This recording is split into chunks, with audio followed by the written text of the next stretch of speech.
안녕하세요. 안녕하세요. 대터의 주간 환율 전망이 돌아왔습니다. 이번 주에도 틀렸죠? 근데 요새는 거의 맞추는 날 별로 없는 것 같아요. 저는 잘 맞췄던 것 같은데 2주 연속 틀리고 있습니다. 네. 왜 틀렸는지 이따 말씀드릴게요. 네, 4월 20일부터 4월 23일 오늘 목요일까지 달러원 저점은 1215.60, 고점은 1240.90, 그 다음에 오늘 목요일 종가는 1229.70원이었습니다. 무슨 일이 있었냐면 월요일날 일본의 수출이 굉장히 안 좋아서 아시아 주가가 좋을 수가 없죠. 네, 그런데다가 이제 그 당시만 해도 국제 유가가 15달러대까지 폭락을 하고 20에서 15로 빠지니까 상당히 많이 빠졌던 상황이었고요. 그 다음에 중국에서 LPR이라고 대출 우대금리, 론 프라임 레이트 같은 거죠. 이것을 이제 20bp 인하를 하니까 위안화가도 약세를 보이면서 달러원은 좀 올랐습니다. 네.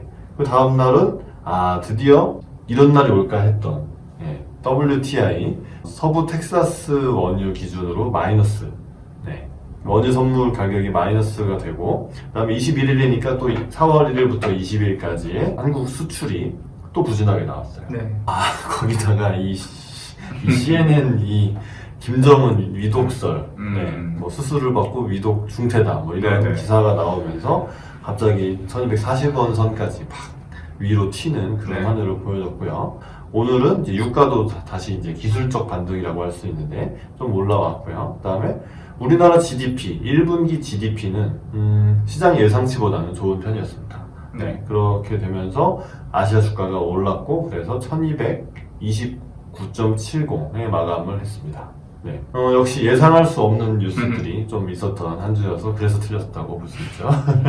올해는 계속 1월 초부터 이란 최고 군사령관 피스 사건부터 시작해서 연이어 터진 코로나, 그리고 급기야 이제 북한 해묵은 주제였던 북한 문제까지. 그렇죠.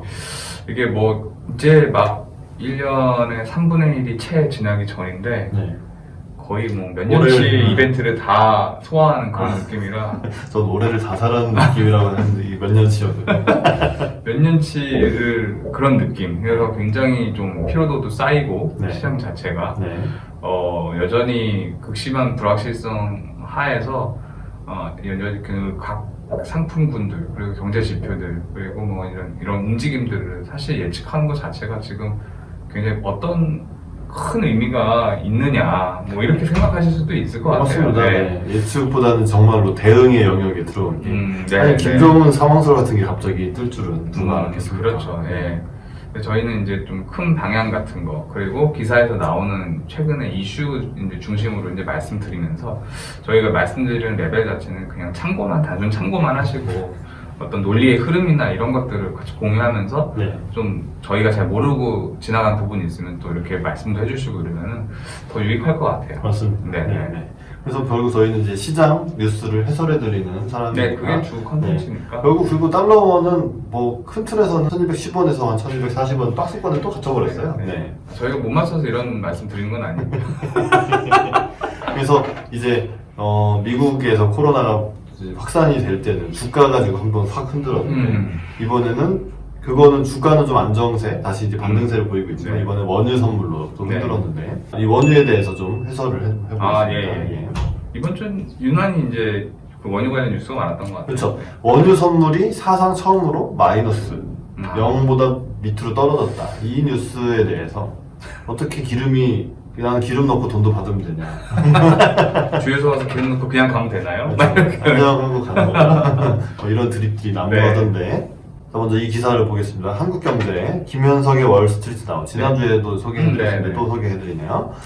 마이너스 40달러라는 황당한 유가가 출현한 이유에 대해서 기사는 꽤 기니까 압축해서 설명을 드리면, 저도 이거는 이번에 제대로 알게 됐는데 그 시카고 선물 거래소에 상장된 서부 텍사스유, 이것의 특징이 뭐냐면 만기가 되면 실제로 그 쿠싱이라는 데를 가서 원유를 받아야 돼요. 선물을 판 사람은 원유를 줘야 되고 선물을 산 사람은 원유를 받아야 되는. 이거 받으려면은 저유소도 필요하고, 그러니까 저장 공간, 보관 비용 이런 것들이 필요하기 때문에 말도 안 되는 상황이었던 거죠. 그래서 이 5월 인도하는 WTI에 마지막 거래일이 4월 21일이었는데 그래서 4월 20날 다 판 거예요. 유가가 오를 줄 알고 들고 있던 인간들이 다 팔아가지고 아니, 너 마이너스. 기름을 보관할 데가 없는데 그렇죠. 받을 기름- 수 없잖아요. 여기까지 가서 어떻게 받아? 이거 미국 가서 받을 수가 없어요. 한국에 있는데 갑자기 4월 20일에 미국 가가지고 그 까만색 드럼통 막 수십 톤 유도선 들고 막 거기 배가 들어가나? 육지 그렇지. 아닌가요? 네.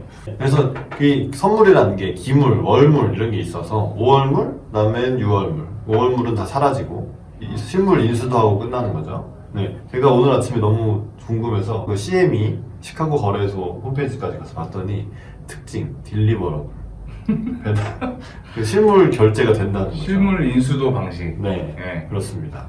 이제 이거를 해지 목적으로 쓰는 이제 원유 생산자나 원유 수요자, 뭐 정유사들 이런 분들은 이제 실제로 이걸 실물 인수도를 하겠지만 일반 뭐 투기 목적의 뭐 이런 트레이더들은 그냥 가상의 종이로 거래를 하고 기물 거래가 끝나기 전에는 다음 달 걸로 롤오버를 해야 자기 포지션도 유지가 되는 건데 이게 막판에 가니까 하루 남았는데 나 오늘 안 팔면 내일은 진짜로 이거 원유 받아야 돼요. 그런 상황이기 때문에 원유 선물 가격이 결국 마이너스까지 갔던 겁니다.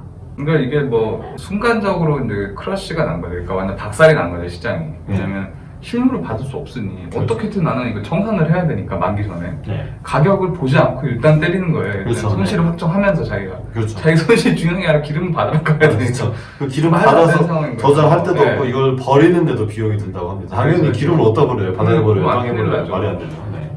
그래서 이 오클라호마주 쿠싱의 저유 시설에는 이미 저장 용량이 이미 70%까지 차 있고 왜냐하면 지금 비행기가 뜨니까 사람이 자동차 타고 돌아다니니까 뭐 그다음 날씨는 따뜻해지니까 난방 수요도 없고 그러니까 이제 기름을 쓸 데가 실제로 네. 없는 거죠. 네. 원유 반등에 대해서는 좀 약간은 당분간은 부정적으로 보는 게 좋을 것 같은데요. 이제 이게 그렇죠. 이제 5월물이잖아요. 그렇죠. 5월물이 5월물의 만기가 4월 21일이니까. 그렇죠. 그러니까 요 전에 청산하려는 움직임으로 이제 마이너스에 갔으나 이제 실제 이제 그건 공정 가격이 형성돼 있다기는 좀 그렇게 보는 건 무리가 있고. 그렇죠. 파생상품 크러쉬가 그렇죠. 났던 거고 6월물은 아직 20달러 선인을 유지했다가 그 그러다가 다음날 계속 박살나고 다음날 있잖아요. 5달러까지 빠졌던 예, 거였어요. 네. 한 자릿수까지 빠졌다 다시 올라가고 뭐 이런 일이 일어나고 있는데 네. 결국은 이제 뭐 차월물이고 뭐 나발이고 이렇게 유가가 그냥 일방향으로 이제 내리꽂는 것 자체가 말씀하셨듯이 수요가 전무하고 그렇죠. 정말 저희도 뭐 나갈 데가 없어요. 차를 안 쓰니까 기름은 그게 없어요. 제가 심지어 기름값을 몰랐어요. 우리나라 주유소 그래서 이거 나고 그럼 지금 기름값은 내가 기름을 얼마인가 했더니 1,200원대, 1,300원대 이렇더라고요. 야. 이 정도로 우리도 소비를 안 하니까 그렇죠. 공장도 안 돌리고 네. 석유 들어갈 일이 없으니 좀 심각한 것 같습니다. 네. 당분간 이 수급 측면에서는 좋아지기가 힘들 것 같아요. 맞습니다. 오랫동안. 네. 자, 그래서 이제 아틀라스라는 12일 기사인데 지금 멕시코가 오펙에다가 러시아 등등 해가지고 산유국들이 감산을 하자고 합의를 했는데 멕시코는 그때 난 안 할 거야 이렇게 반기를 버티겠죠. 들고 네. 나왔죠. 네. 그렇게 버틴 배경에 대해서 재미있는 기사가 있어서 가져왔는데요. 멕시코의 영악한 국제유가 계산법. 이 사람들은 자기네 생산량의 대부분을 풋옵션을 걸어가지고 네, 해지를 맞습니다. 해놨다고 합니다. 거의 그 연간 그 자기네들 원유 생산량의 전부를 100%로 다 해지를 한다는 식으로 이제 기사에 나와 있더라고요. 네, 맞습니다. 그리고 해지 비용이 굉장히 비싸요. 풋옵션의 행사 가격, 풋옵션이라는 게 일정한 가격에 정해진 만기에 그 가격의 상품을 팔 수 있는 권한이니까 이게 지금 현재 예를 들어서 유가가 100불이면 내가 원유 생산했을 때 100불일 때 생산을 했어요. 그러면은 이거를 한 70불 정도에 팔 수 있는 풋옵션을 이제 계약을 하는 거죠. 이게 만약에 시장이 나중에 120불이 됐으면 이 풋옵션의 가치는 없지만 내가 생산한 석유 가격은 올랐기 때문에 이득이고 만약에 이게 확 빠져서 지금 같은 현상에서 유가가 확 빠져서 밀려서 70불 아래로 가면은 이 70불과 그 만기일에 그 풋옵션의 행사가와 그 만기일날 유가의 차이만큼을 자기가 정산을 받아서 먹는 거죠. 그렇죠. 네, 그 계약을 멕시코는 항상 이렇게 하고 있다고 해요. 네. 그 풋옵션을 매입한 사람 당연히 좋은 거 아니냐. 근데 비용이 들죠. 비싸죠. 그렇죠. 그 옵션 프리미엄 이거를 하는데 드는 가격이 꽤 비싸서 네. 이 기사에는 연간 해치 비용이 10억 달러, 우리 돈으로 1조 정도 넘는 거죠. 네, 1조 2천억 정도. 2008년에는 국제 유가가 이제 100달러, 뭐 150달러 이렇게 왔다 갔다 하고 있었는데 멕시코는 한 70에서 80달러 정도에 파는 그 풋옵션을 매입하기로 했다고 합니다. 상대방이 이제 유수의 이 IB를 골드만삭스, 모건 스탠리, 바클레이즈, 도이치뱅크 등 그랬고 자기는 70에서 80달러 사이에서 이제 팔기에 다 계약을 맺어놨는데 55달러로 빠져가지고 그때 이제 금융위기가 오면서 그렇죠, 네, 그게 2008년이니까. 네. 자, 그래서 제가 이걸 보고 든 생각이 뭐였냐면, 자, 멕시코는 당연히 생산자이기 때문에 미래의 특정 가격에 파는 풋옵션을 체결할 유인이 있죠. 네. 네. 그런데 이걸 멕시코한테 풋옵션을 판 투자은행들은 실물적이가 아니잖아요. 네. 그러니까 이거를 이쪽에서는 금융으로 해결을 해야 되니까 이 사람들이 이제 딴 데다 어디도 뭐 풋옵션을 다시 산다거나, 그러니까 시장에서 다시 또 해지를 하고 그러면은 이제 실제 원유의 생산과 원유의 판매에 따르는 이 뭐 옵션인 선물의 이 거래량은 적정 수요는 이만큼이면 이만큼의 투기가 붙어 있는 거예요. 그렇죠. 이 투자은행들 포함해서. 그다음에 우리나라도 지금 원유 ETF의 경우에도 우리나라 사람들이 그냥 이게 원유가 오를 것 같으니까 레버리지에 들어가고 원유 가격이 빠질 것 같다고 생각하면 인버스에 들어가고 하니까 이 뒷단에 파생 상품이 엄청나게 붙어 있으니까 실제 원유 수요가 약간 타격이 있어서 원유 가격이 빠질 것 같다 하니까 이 파생 상품이 몽땅 아사리판이 나가지고 마이너스 주가가 가는 거다. 그렇게 볼 수가 있습니다.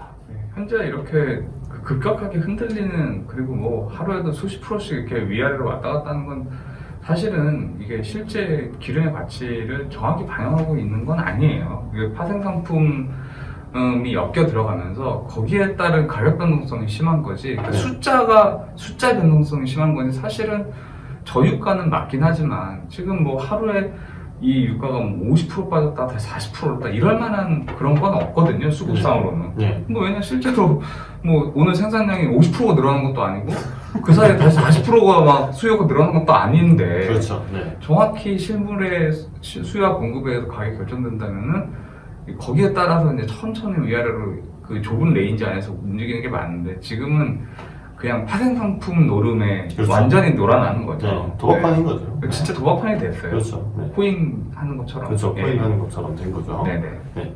자, 그러면은 이 원유 수요에 따른 파생 상품이 아닌 실제 실물 인수도의 이만큼에 더해서 파생 상품의 수요와 공급 이 정도 있는 이 상황, 이 현재 상황이니까 그 상황에 대해서 이 하워드 막스라는 억만장자 투자자는 이것이 패닉이 아닌 합리적인 움직임이다라고 이야기를 한 것입니다. 그는 이것은 패닉이 아니다, 이런 움직임은 완전히 합리적인 것이라고 평가를 했고, 궁극적으로 상황을 복잡하게 만드는 것은 원유를 저장하는 데 돈이 든다는 것이다. 그리고 그 원유 저장 시설은 무제한이 아니니까 여기서 가격을 올리거나 살 수 없다면 정말로 그냥 뭐 방법이 없는 거죠. 그러니까 마이너스가 갈 수밖에 없다는 그렇죠. 거죠. 보관 비용 자체를 자기가 내면서 이제 네. 갖고 있어야 되는 그런 상황이 그렇죠. 되는 거예요. 원유 저장고는 현재 희귀하고 비싸다. 그래서 원유를 사서 저장할 가치가 없고 이 원유 저장 비용 자체가 원유의 가치를 붙들고 있다. 네. 그런 거죠. 참 정말. 네, 플러스 이 얘기도 알아두면 좋은 것 같은데, 이 구멍을 뚫어가지고 원유를 시추를 해서 하는 건데 아예 막으면 다시 뚫는데, 그러니까 원유 생산을 아예 중단했다가 재개하는 데는 또 비용이 또 들기 때문에 네. 조금씩이라도 계속 생산은 할 수밖에 없다고 합니다.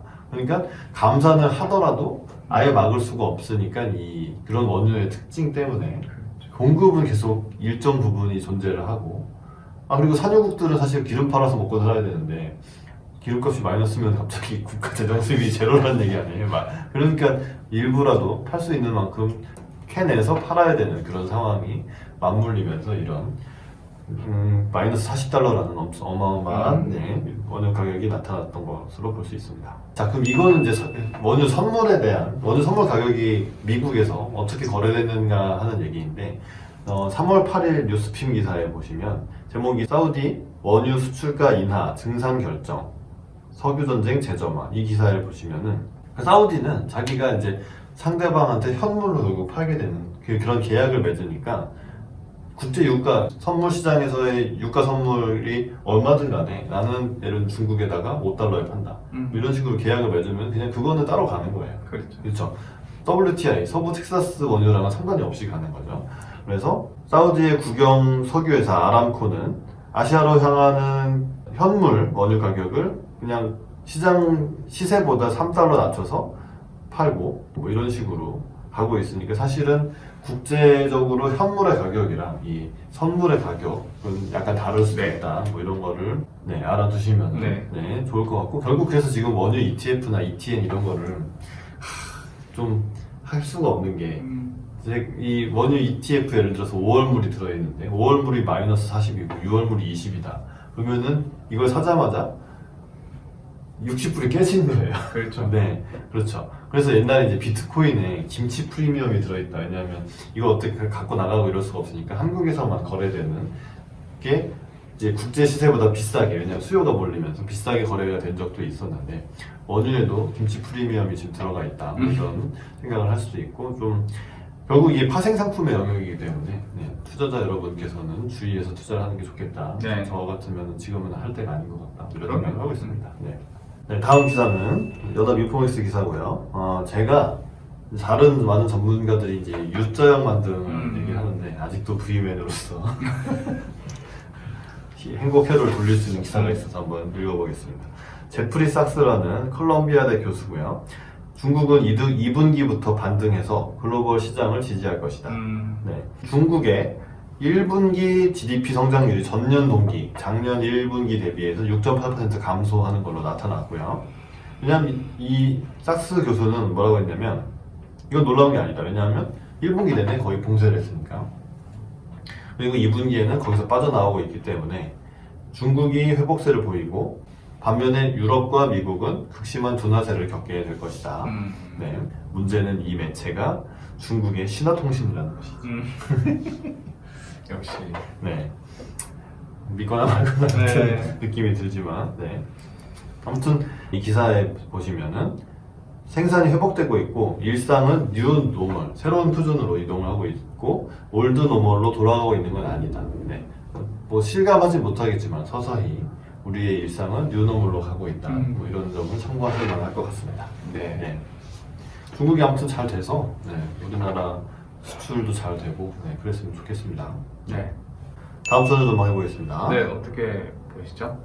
다음 주는 짧아요. 그냥 연휴가 있어서 월, 화, 수 이렇게 3일. 결국 이 치료제가 나올 때까지는 아직 백신은 거의 내년 돼야지 좀 맞을 것 같고 백신의 특징은 여러 사람이 다 맞아야 집단 면역 상태가 되면서 코로나가 안 퍼지게 되는 거고 치료제는 좀 더 이제 중증인 환자를 고칠 수 있는 것 같은데 완화 역할을 하는 거죠. 그렇죠.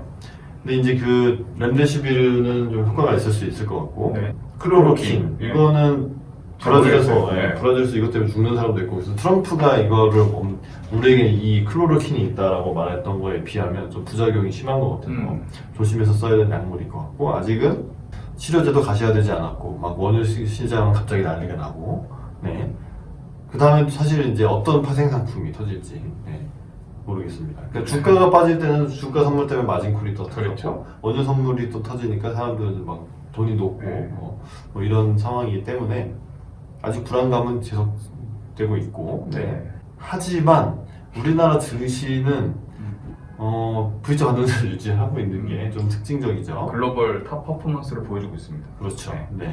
왜냐? 우리는 코로나가 거의 접었으니까요.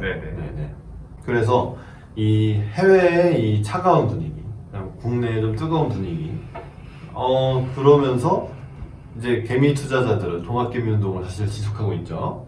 외국인들은 지금 뭐 할 때가 아니야 이러면서 계속 또 다시 순매도세를 지속을 하고 있기 때문에 결국은 환율은 별로 안 움직일 수 있고 그래서 지금 김정은이 죽었는지 살았는지가 상당히 중요하긴 한데 김정은이 살아있다고 친다면 1210원에서 1240원까지 해서 그래도 국내 주식이 좀 좋은 편이니까 조금 더 빠질 수 있는 환율 기준으로는 좀 빠질 수도 있다고 보도록 하겠습니다. 좀 전망이 어렵네요. 어떻게 보시나요? 일단 다음 주에 3영업일밖에 이제 없고요. 우리 국내는 연휴가 시작이 되고 그리고 이제 월말이 이제 또 되면서 기업들 그리고 연휴를 앞두고 있어서 기업들의 자금 스케줄 이런 게 아마 그런 거 정리하면서 바쁜 한 주가 될 것 같아요. 짧은 기간 동안 수급 측면에서 보면 월말에 내고 그리고 어떤 그 달러 포지션을 좀 이제 스퀘어를 맞추려는 뭐 그런 움직임이 좀 있을 수 있을 것 같고 금융기관 쪽에서는 그래서 사실은 또 연휴가 길어서 연휴를 앞두고는 이제 대부분 이제 변동성을 피해야 되기 때문에 포지션을 닫아놓고 이제 가야 되는 그런 수요가 있는데 그렇게 봤을 때 지금 아마 시장의 포지션이 제 생각에는 롱으로 조금 이제 가 있지 않나. 그죠, 달러로. 네, 달러 롱 쪽으로 조금 가 있지 않나. 네. 이제 김정은 말 불확실성도 있고 여전히 코로나 불확실성 뭐 잦아드는 게 아니니까 좀 롱 쪽으로 쏠려 있는 분위기. 그렇지만 이제 유가가 이렇게 이제 급변동하는 장세에서도 상대적으로 주식시장이 여기에는 크게 영향을 안 받는 거 보면 확실히 이제 이게 어떤 실물의 위기, 실물의 리스크보다 아까 말했던 파생금 상품에 더 놀아나고 있다라고 이제 시장은 판단하고 있는 것 같아요. 그러면서 이제 어느 정도 선반영이 돼 있다, 저유가는. 네. 그렇게 좀 보이고, 우리나라 확진자 한 자릿수로 이제 들어왔는데, 이게 좀 더 유지가 되면서 실질적으로 좀 활력은 좀 있는 것 같아요. 주변 보면 직장이나 네. 이렇게 자영업자들 조금씩 살아나는 것 같아서 저는 원하는 좀 긍정적으로 봅니다. 긍정적으로 보는데 이제 또 못 맞출 것 같긴 하지만 일단 저는 크게 봐서는 1200원, 1250원 사이에서 왔다 갔다 하겠죠. 하지만 이제 일단은 저는 여전히 좀 빠지는 쪽으로 저의 발행을 실어서 너무 영업일이 짧네. 자, 저희가 다음 주에 녹화를 한다는 가정으로 말씀드리는데 좀 길어질 수도 있습니다. 네네. 다음 주에 저희도 상황을 좀 봐야 될 것 같고요. 다음 주에 저희가 다시 찍는다면은 1215원에서 1235원이죠. 아, 네. 네, 그렇죠. 그렇게 하고 네. 길게는 그냥 1200원, 1250은 레인지 장이다. 좀 이렇게 보겠습니다. 지난 것들을 보니까 2주 연속 틀린 게 많네요. 네. 하지만 저희가 정말 성심성의껏 이번 주 시장의 가장 중요한 테마를 해설을 해드리고 있으니까 제발 구독과 좋아요를 눌러주시면 큰 도움이 되겠습니다. 네. 저희들 의견은 개인 의견이고요. 저희들이 다니는 각각의 은행과는 아무런 상관이 없습니다. 투자는 여러분 개인의 판단에 의해서만 하시는 것이고 저희들 의견은 꼭 참고만 해주시기를 부탁드리겠습니다. 그러면 데터의 주간 환율 전망은 가능하면 다음 주에, 잘 안되면 그 다음 주에 다시 돌아오겠습니다. 시청해주셔서 감사합니다. 감사합니다.